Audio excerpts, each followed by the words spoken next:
Para cambiar la turbina del motor, ¿vale? Es muy simple. Giramos aquí, tiene el dibujo del candado, abrimos, tiramos, sujetamos fuerte, destornillador, ¿vale? Ajustamos el tornillito central,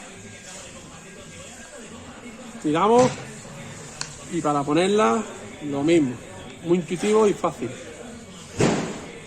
Y lo tapa, ahí.